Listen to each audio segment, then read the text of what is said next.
Hello everybody, good evening and welcome to the United Stands. I'm Mark Goldbridge and tonight we're talking the end of Mason Greenwood. Fabrizio Romano saying that the plan is still very much to let him go. Also, a bit of a breaking story around Bruno Fernandes. Some people have clickbaited the shit out of it, making out he wants to leave United. Listen to the interview. Look at the interpretation. He actually says on both sides, we feel very wanted at the moment. So he's not talking about leaving at all. But one player that might be staying that could shock a lot of people, and we'll get your thoughts on it, is Harry Maguire. We'll talk about that. I also want to pick up on what Beth was talking about this afternoon. £70 million for Marcus Rashford, and United will blink. They'll certainly think. Is £70 million enough for Rashford? Would you let him go for that? We'll talk about that as well. I just want to, we're going to start off with this Fabrizio Romano story. I just want to say as well, I haven't worn this in ages. He's coming back, and I'll tell you what, this is probably the favourite design we do. It's just a GOAT design, isn't it? It's absolutely brilliant. And God, have we missed him this season. And God, have I feel like Shawn Michaels and Triple H. Degeneration X. Brilliant. Absolutely love it. But yes, look, great that Martinez is going to be back very soon. I think we'll get a big update on that from Ten Hag on Thursday. But let's talk about the situation with Greenwood leaving. I want to talk about that and get into quite a few bits tonight as well. But I just want to say at the very outset, we obviously spoke about this last night. Man United have played a blinder.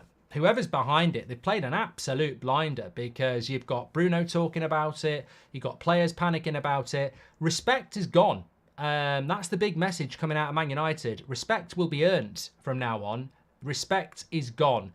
I think regardless of whether it's Rashford, Maguire, Bruno Fernandes, their absence in those names last night has basically said nobody at this football club is just going to decide to stay here as long as they want to anymore. You earn it or you're out. And it's very interesting, isn't it? If the right price comes in, we will move you on. And we've been needing this for a long time. It's the way Liverpool operates. It's the way Arsenal operates. Man United, for too many years, has been a safe haven for players to just earn good money, get new contracts, and not actually be forced to work at the level they need to work at for the money they earn. So long may this continue. And let's just hope that these threats actually have teeth, certainly. Right, let's get into our headline story for the moment. Bruno Fernandes has made a comment. He isn't saying that he's leaving.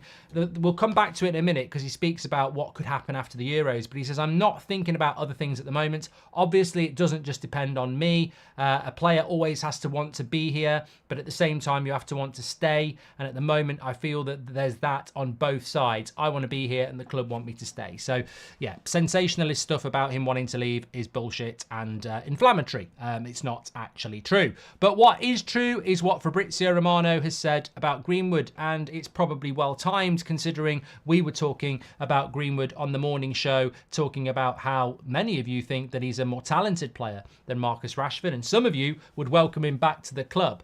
Well, late this afternoon, this was the update from Fabrizio Romano. Manchester United's position with Mason Greenwood still is the same, and it's clear they are planning to cash in on him this summer as a priority. Final decision to be made at the end of the season, but Man United are open to permanent move for Greenwood. Funds would be key for financial fair play to be reinvested into the squad. So look, new ownership, of course, could be a new plan. I think it'd be a very brave plan of Ineos or Barada or anybody else to say, let's turn our back on the statement of last summer, which was where Man United had already turned their back on what they wanted to do. Man United, under Arnold and the Glazers, were looking to integrate Greenwood back. They changed that mind because of outcry, I suppose. It would be a big decision for Ineos to turn their back on that decision. From Fabrizio Romano, they're not looking to do that. They are still, as a priority, looking to move Mason Greenwood on and cash in relation to raising funds for what has to be a very big summer for Manchester United. And I think this is probably why we are heavily linked with people like Michael Elise and Neto. We're certainly looking to bring a winger in, funded by the departure of Mason Greenwood. Excuse me. I've been at it all day. I don't know whether anyone else suffers with allergies, but I must have sneezed about 8 times. I'm not lying, probably 8 times. My legs are out, Tyrone, but this is a football show. If you're here to see my legs, then, that is just not what we're all about. Time to take out the trash, says Billy. Thank you very much. So what are the thoughts on the departure of Mason Greenwood? I mean, look, I think when you get a clarity statement like that from Fabrizio Romano, it's going to be well sourced. I respect the fact that some people won't be happy with it, that some people would like to see him coming back. But I think that the long and short of it is that United will look to move him on if the offers come in that are good. And I think offers will come in that are good. There's been always a talk of around 30 to 40 million pounds, which is why I say 35. And in today's market, that is a very achievable price for a lot of clubs. I don't think for 1 minute he's going to come back to the Premier League. I really, really don't. I think there might be some Premier League clubs that are tempted, but I don't think that's going to happen. I don't think that's going to be his choice to come back to the Premier League at the moment. And I think 30 to 40 million pounds for a La Liga club or a Serie A club is very, very much achievable. And I think that I think the offers will come in.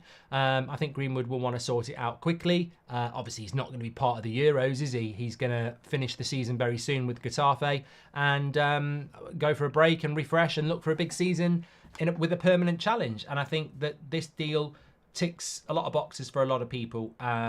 I don't really have anything to say about it. I mean, Drip Football says I want him back. Don't let go of him, says Muslim. Bring him back, says Nigel. And Rachel Riley doesn't run the club, says Sam.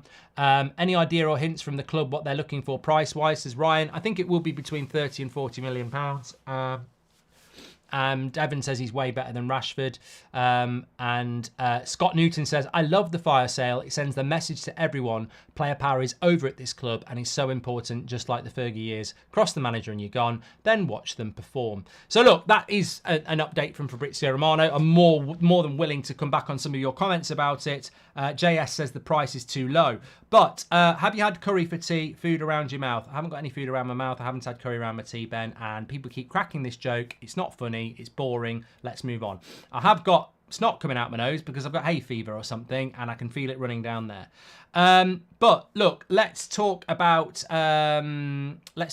Manchester United and let's talk about Harry Maguire. So this is quite an interesting story because what we're getting at the moment is that Varane is going to leave, and that's one centre-back. They're talking about Lindelof going, which is two centre-backs. If you let Maguire go, that's three centre-backs. So the story at the moment is that Manchester United and Erik ten Hag are very impressed with Maguire and what he's done, and the fact that actually it's done him the world of good that every other centre-back in the squad is injured and he's been playing with a bit of an injury himself. So Maguire's probably in the best position he's ever been in to stay, considering Man United and ten Hag wanted to sell him last summer and he was arguably fourth or fifth choice centre-back last summer. He's now the only centre-back we've got fit. And the reality is that Manchester United may well look to keep him at the club. Now, I just want to have a quick check at Harry Maguire's contract. But what would your thoughts be about that? The only thing I would say about it is that Harry Maguire is, as it loads up slow, I can't believe my nose is running in a show. It's so annoying. I'm fed up. I hate hay fever. You know what hay fever can do? Fuck off. Sell hay fever or whatever it is. It does my head in between April and May. Every year I end up with these headaches and a cold and I hate it. His contract runs out in 2025 and we've got the option for... I think Harry Maguire signed the longest contract in our club history, actually, now I think about it. Because we signed him in 2019 and he's still got 2 years left on his contract. I mean, God almighty. What the fuck were we thinking of? I mean, look, Maguire's doing well at the moment, but nobody can tell me that that contract was a good idea. 200 grand a week on a 7-year deal. Who the bloody hell did that deal? So we gave Leicester, it was 80 million. We gave Leicester 80 million pounds. We gave Maguire 200 grand a week and we gave him a 7-year contract. What the fuck? I mean, look, Maguire's playing well. I'm not talking about Maguire, but that contract needs investigating for fraud. Bloody hell. He's not even had a contract extension. He's literally on the same contract he signed in 2019 and he's still got 2 years of it left. It's a 6-year contract with a +1. We're not bloody Chelsea. What a stupid contract that was. Well, I mean, in a way, it's not too bad because it means that if we keep him, he's still got another year. He's still got 2 years left at the club, so it's not like we have to give him a new contract. But yeah, look, there are strong proposals that Harry Maguire will stay at the club, which is why I've brought it in as one of the higher topics on the show tonight. Would you keep Maguire? Let me know. Yes or no in the chat. Would you keep him? I'll obviously give you my opinion, but I don't want to influence yours. Is Evans going to get an extension? He could be gone too, says Sean. I think there's talk that Johnny Evans might retire. I think keeping Johnny Evans at the club is somewhat is interesting if we decide to do it. But I mean, the only thing I will say is that, you know, you get these statements about everybody's up for sale, everybody's got a price, and Maguire will be in that. So, you know, it's contrary to that straight away. Last night, everybody's for sale, apart from Garnacho, Mainu and Højlund. And then tonight, people are saying there's a big chance that Maguire's going to stay. So they've changed opinion on one player in 24 hours. So I don't necessarily agree that he's going to stay. I understand why there might be, you know, his stock is quite high to stay. But he is a player that is 31. His contract runs out in 2 years. Are you really going to give him a new contract, or are you going to cash in on a player that's on 200 grand a week for 25 million now while he's got a value? And I think that I still think it's logical to move him on because sentimentality can't come into it. The biggest sentimental mistake we've ever made at this football club was giving Solskjaer a contract, and it cost us a lot of money and a lot of time. And I think Harry Maguire's done fantastic this season. But can somebody not be fantastic and put themselves in the shop window? I just think for Maguire, it's a great swan song for United to then go and have a good Euros and then go to another club and go and play first team football. Because my only concern with keeping Harry Maguire is, I don't mind us keeping Harry Maguire. I think he's done really, really well. But he can't be starting centre-back next season because the same problem will happen. We won't be able to play a high line and he's not quick enough. So we're going to keep a player on the bench who won't be happy being on the bench, and we're going to pay him 190 grand a week to be on our bench. The way we're going to move forward as a football club is that we can't play with those types of centre-backs. So he'd have to be a backup centre-back. But, okay, you keep Maguire. Todibo or Martinez gets injured, you bring Maguire in and you've got to drop the line again. So I personally think, well done, Harry Maguire this season. He's been fantastic. But off you go in the summer. Logically, go and play for a club that suits your style of football. We get a bit of money and we bring in the sort of centre-backs that we need to play the style that we want to play. I think Harry Maguire's a good player. I don't think he suits the way that we envisage we want to play. So for me, he's up for sale in the summer. And if a decent offer comes in, you take it. And that's what I would do. Is Evans getting an extension? Well, I don't know. We've spoken about that. The glory days are over for United. The club's rotten from top to bottom, says Seamus. Someone's in a bad mood. Could you do a potential price tag for every player up for sale? I hope you feel better soon, says Sakin. Well, I could do a video on that, definitely. I think Maguire is probably 25 million. 2 years left on his contract, 31 years of age. I would say Harry Maguire is a £30 million player, £25 million player, probably. He's only just 31 as well. He'll be 32 next year. So I think, yeah, I'd say 25 million for Maguire with 2 years left on his contract. He's going to be starting in the Euros. He'll probably have a good Euros. Yeah, I think that's reasonable. Yeah. But I think as good as he's been this season, look, you can do what you want. 63% of you, would you keep Maguire? No. 37% of you, yes. So the majority would let him go in the summer. I don't have a problem with anybody who wants to keep him. I think it's a debatable point. But sentimentality has got to go out of the window this summer. And we've got to look at how we want to play next season. And I'll tell you now, sell Maguire for 25 million, bring Tosin in for free. He straight away is a player that can play the way we want to play. So I don't think we're going to get Tosin, by the way. I really don't. But I mean, if you want to save yourself 25 million quid and 100 grand a week in wages, get Tosin in on a free and let Maguire go for 25 million. I just think we've got to be we've got to lose sentimentality. We've got to be ruthless. We've got to be aggressive. And I don't get it. I don't get it when people say, let's keep Lindelof, let's keep Maguire, let's keep Casemiro, let's keep Wan-Bissaka. Why? Why? We're trying to get to here. And I don't think those players can take us there. So cash in. Ruthless. Aggression. Wish them all the best. Pack the bags for them. Have a drink with them. You know, admire them. Thank them. Shake their hands. But it's time to go for a lot of these players because we need to move on.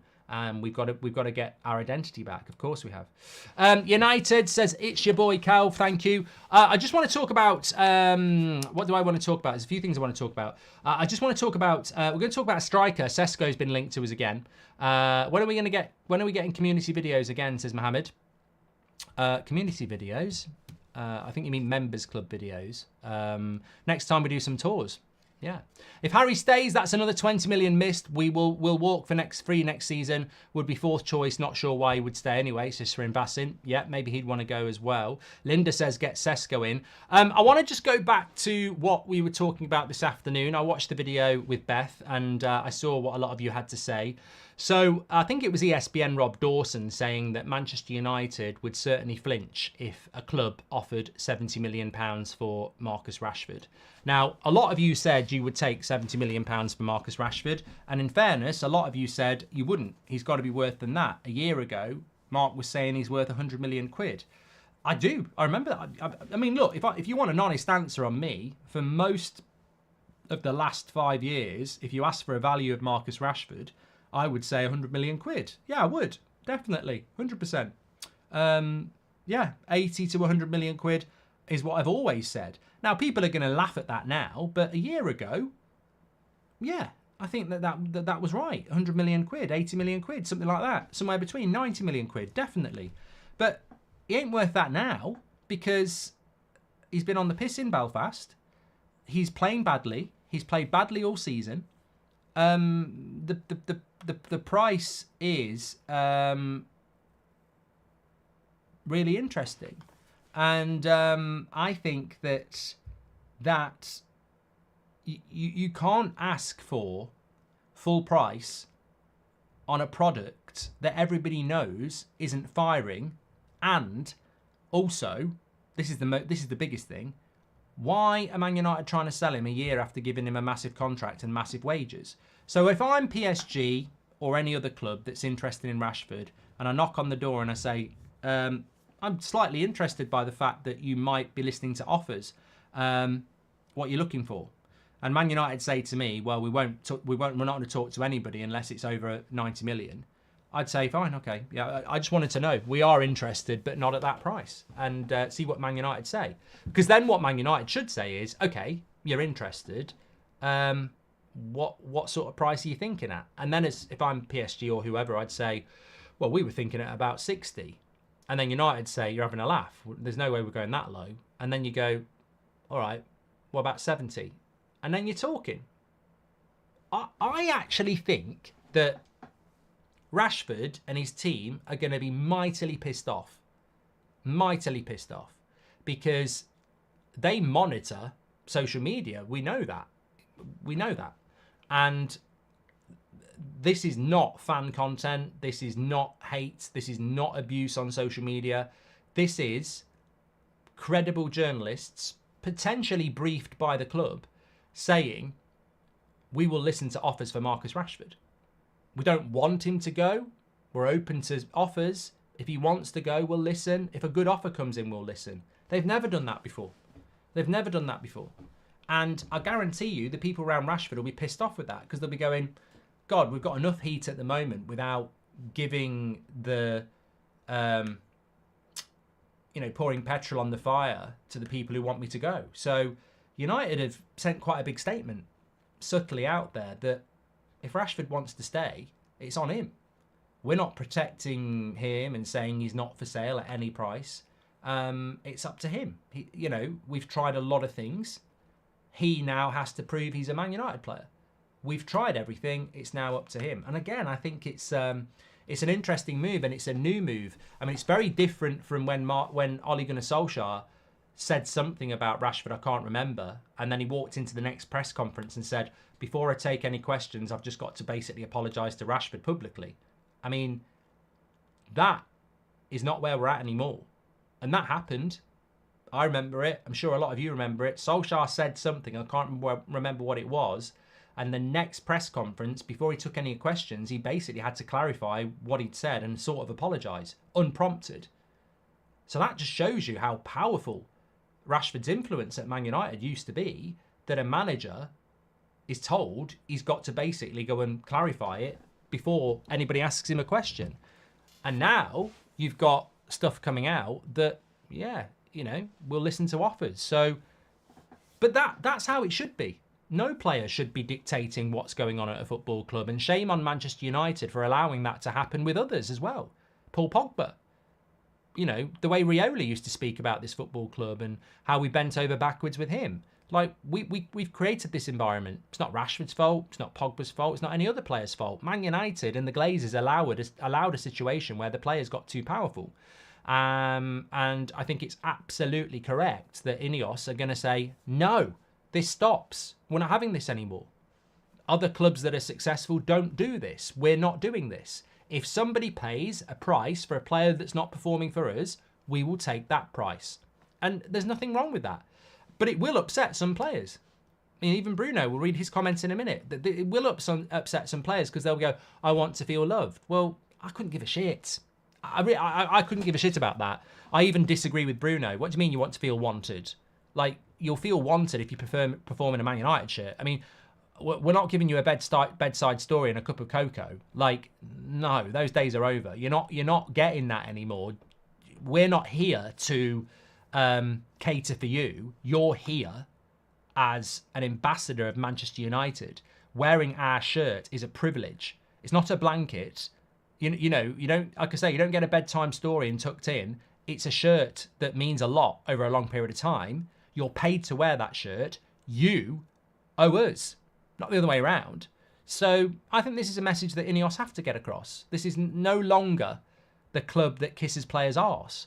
This is Manchester United, and we will listen to good offers for players that we think we might sell. And if you want to stay at this football club, then you better get in line and start playing for this football club properly. I think it's great. On the price, would I take 70 million? I realise I've been around the world a little bit there. Would I take 70 million pounds for Harry Maguire? I would, yes. Would I take 70 million pounds for Marcus Rashford? Well, it's pure profits. It's pure profit as well. As far as FFP goes, you very rarely get pure profit on a signing. If we sell Sancho, we don't get pure profit because of amortization. He's still got a couple of years left on his deal. I think even with Maguire, I don't know whether, well, surely we get the full price of Maguire actually. I mean, he's been here for 5 years. But with Marcus Rashford, what you get is what you get. So the whole 70 million goes straight in. So look, I might be unpopular saying this, but 70 million pounds is the right price. He's had a really bad season. If we sell him 1 year into his contract, there has to be a discount because we clearly are trying to move a player on that we've signed on a long-term deal. So I think 70 million quid is right, especially the wages he's on. The problem is who's going to pay it. Even 70 million, who's going to pay that with the wages that he's on? I don't know. What I would say though is if I was PSG and they were interested in him 2 years ago, if I was PSG and I knew Mbappe was going, I think Marcus Rashford for PSG in that league will score a lot of goals. He will score you a lot of goals in that league, 100%. In the French league, in the best team in the league, he will score you goals. And for 70 million pounds, you will get a bigger brand than Osman or Leao for cheaper. Napoli want over 100 million pounds for Osman, and I don't know what AC Milan want for Leao, but 70 million pounds for Marcus Rashford for PSG. I mean, the brand of Rashford will earn you shitloads of money as well. If Rashford goes to PSG, he's a much bigger name than Osman and Leao. I'm not saying he's a better player, but he's a much bigger name for a cheaper price. So, look, I'm not trying to sell Rashford here. I'm just saying I actually think it would be an amazing move for PSG to make. And it'll be a fresh start for Rashford. But I don't think it's going to happen. I don't think it's going to happen. But I think for that price, it's a very good deal for someone like PSG. Ollie said Rashford should concentrate on his football instead of off-field activities. He's got plenty of time to do that when he retires, says Carol J. I mean, I don't remember what Ollie said, so I'll take your word for it. Hi, Mark. What happened to the blueprint that made United great of having wingers whipping balls in from all angles, says Seamus? I know. Very, very, very sad that we don't do that anymore. Nomad Joe, welcome to the Members Club. Thank you. We are early tonight because I'm watching Bayern Munich, Real Madrid on That's Football, by the way. And Sakin says, does this mean Ineos is giving Ten Hag a chance to build his squad from the ground up and he'll stay? If yes, let's go. I mean, it's a bit of a Ten Hag in, Ten Hag out free show at the moment. I don't really want to delve into that. But, I mean, at the moment, I'm just happy that we're talking about players leaving and coming in. I think that for me is the positive way to be, because sacking the manager and bringing a new manager in is one decision. Selling players and bringing players in is about 20 decisions, and we need to be getting on with those. I don't want down tools footballers. Get rid, says Terence Roberts. I read somebody today, I can't remember who it was, saying that it's very sad that it's come to this, that this is being discussed. I completely disagree. I don't think it is sad. I think it's modern football. Player doesn't perform in a Man United shirt. Player gets linked with being sold. What's sad about that? It's a performance-based business. If you don't perform in a Man United shirt, there needs to be consequences. Applause and praise for the new owners. Because for too long, bad performance has not been a reason to get rid of a player. And, I mean, God, we gave Phil Jones a new contract when he'd been injured for the last 3 years, basically. Like, that Maguire contract is ridiculous. 6 years plus 1. The wages we've given to Anthony is ridiculous. I'm not digging out Anthony or Maguire, by the way, but we've been rewarding players way too much for way too long. And we even offered Paul Pogba a contract as well. Yeah, people forget about this. When Pogba left, a lot of people were very happy, and I'm very happy. I liked Pogba. It was time to go. I'm over the moon he went, considering what's happened to him since with injuries, etc. Let's not forget, despite Pogba doing next to nothing in his last 2 years at United, United still put a contract on the table. I mean, I'm sorry, it's just not sad. It's not sad to get rid or even consider moving on underperforming players. It's not sad, it's success. It's not sad. We need to get rid of that. We're not a charity. It's not sad to consider selling players that haven't played well. I don't know where this emotion and sad comes into it at all. It's not sad. It was sad when David Beckham went to Real Madrid. It was sad when Cristiano Ronaldo went to Real Madrid in his prime. But it's not sad when an underperforming player is potentially going to get sold. It's success. If you want to be successful, you've got to be the best, week in, week out. Maguire equals Bruno. Both have value and don't suit Eric Ten Hag's style of play, says Marcus. Let me just read you what Bruno Fernandes has said, by the way, because a few people are talking, is Bruno leaving? Is Bruno leaving? No, he's not. It's just the typical sort of stuff you see on Twitter and X where people take an out-of-context clip and turn it into Bruno might leave Man United. It's disgusting. It's absolutely ridiculous. And the reason our thumbnail and video says the end for Greenwood is because Fabrizio Romano has basically said Man United are trying to sell him and that's the priority. So there's a reason for that. Bruno Fernandes has not said he's leaving Manchester United. What he said is, if you want me to be very honest, if I have to think about not continuing in the Premier League, it won't be until after the Euros because nothing will be able to take my focus away from the FA Cup final and the Euros, as there's nothing more important than that at the moment. But he also said that, and the most important thing he said is, and the context to that is, that I'm not thinking about other things at the moment. Obviously, it doesn't just depend on me, but a player always has to want to be here, and at the same time, you have to want to stay. And at the moment, I feel that on both sides, that we have that. So Man United and Bruno Fernandes are not looking to part ways. But he's been asked basically about this story that everybody's for sale. And all he's saying is, if they put me up for sale, I won't think about it until after the Euros. But he doesn't want to go, and he's not been told he's going, and that's where we're at with it. So it's a very big leap on an honest answer to a question about what if you're one of the players that Man United are looking to sell. And what he said is, well, that's not what I'm hearing, and I don't want to go.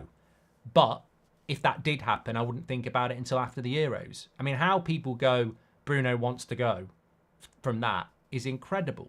And it's not fair on Bruno. You know, we are in a very firecracker situation at the moment where one wrong misquote on a player can really turn a fan base against them. And that is not what he's saying. He's saying, I want to stay, and everything I'm hearing from the club is that they want me to stay. But if they told me they want me to go, I wouldn't think about my future until after the Euros anyway. So I don't know how that has been twisted into that. But tune in tomorrow morning because the thumbnail will be Bruno wants to go, Bruno hands in transfer request. It won't. It won't. I'll give the rest the idea about that. Can this sellout result in United being like Chelsea now? Just a thought, says Samuel. I don't think we're going to be like Chelsea. I mean, I don't think anybody's going to be like Chelsea. I don't think anyone's going to spend £1 billion on a load of shit again. I don't think anyone's going to hand out 10-year contracts. Absolutely not. If Rashford stays, he's got to be second to Garnacho and Ahmad, says Sahel.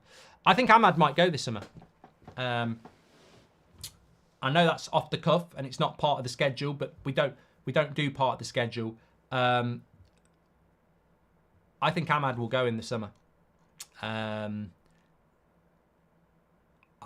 just think he's going to go. I think he might want to go himself. I don't think he can afford another year where he's not in the team. And I think he needs to play football. And I think he will look to go in the summer. I might be wrong, but next season, I think the wingers are going to be Garnacho, a new winger, Anthony, and probably Rashford. I think that'll be the four. But Garnacho will be 20 years of age next year. Look, Garnacho is much better this season than he was last season. And last season, he was much better than the season he was before. So at 20 years of age next year, I think Garnacho's going to be even better. I mean, at some point, Garnacho's going to get big. Physically big, stronger. He's getting better year on year. So Garnacho is already a starter. He has to start for Manchester United, which means it's either Rashford or Anthony at the moment. But if you bring in Elise, well, you can look. I'll be honest with you. Let me put it like this. I can see exactly what Manchester United are doing. What they're doing is they're trying out the market. They're trying out the market. They're basically saying to every club in the world.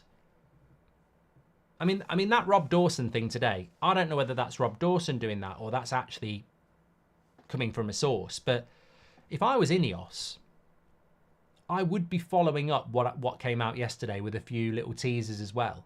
I would be saying, Greenwood's our priority to sell, but we're not selling him if we don't get the money we want. I would be saying, we don't really want to let Rashford go, but if someone offers around 70 million, we might think about it. I mean, you're literally telling people what it's going to take for you to come to the table. And I think it's quite clever. I think it's quite a clever thing to do because if no one offers anything, you're none the wiser. But if you sit there and say, not for sale, not for sale, not for sale, people won't knock on the door. People knock on, it's like putting your house on the market. You might value your house at a price that you'll sell it. A few people come and look at it and go, no, not going to offer that price. We'll offer a little bit below. And you go, okay, well, we're not going to sell it. I think that's basically what Ineos are doing this summer is they need to raise money. And the best way to raise money is basically say you're open to offers for anything and just see what offers come in. You might not want to sell the car on your drive, but if someone offers you good money, you might sell it. And I think that's exactly what they're doing. William says, start fishing in the youth pool. That sounds wrong. They can't be worse than this lot. Okay, you've rescued yourself. Thank you, William. I hope he goes to Barcelona. He'll suit them. We should include a buyback clause, though. Who will we get if Rashford goes, says Samuel. Well, I think Elise goes on the right. I think Garnacho goes to the left. You've also got Anthony. We've still got other players. So if Rashford stays, he has to be second. I mean, I still think Rashford will stay, but I just think United are putting it out there that they will listen to offers, definitely. 37% would keep Maguire, 63% wouldn't. That's not changed in a few minutes, so we'll close that there. There was something else. Oh, Sesko. I was reading something today. Sesko's been heavily linked with Chelsea and Newcastle, but the story did say don't rule out Manchester United. You can't rule Man United out of the Sesko deal at the moment. I mean, a lot of people, I can't pronounce his name. Somebody did teach me.